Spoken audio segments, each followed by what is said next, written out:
Esse meu pastor. Salve a igreja com a paz de Jesus, amém, igreja? Há momentos que Deus escreve tudo com a compaixão aqui nessa terra, nessa vida, nossas orações, nossos momentos com a carne, nossos momentos com o Espírito. E esse louvor fala exatamente disso.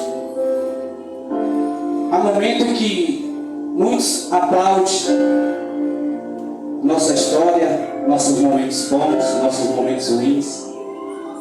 Alguns gostam ao qual estamos nos momentos ruins. Outros também gostam e nos ajudam nos momentos bons, nos ajudam nos momentos ruins. E Deus vai se escrevendo tudo, observando tudo. E esse louvor fala exatamente assim. Aleluia.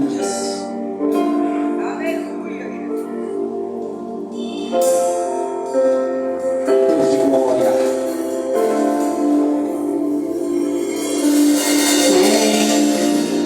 Quem aplaude o seu momento,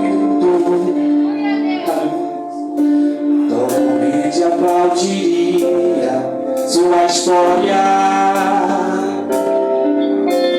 Pois eles não conhecem o teu sofrimento. Ajuda aí, se agarraram só aos meus momentos de glória.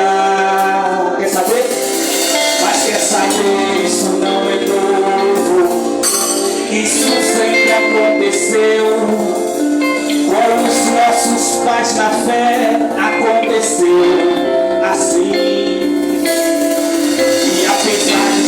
Escolhidos, homens santos, cheios de Deus, suas histórias tiveram seus momentos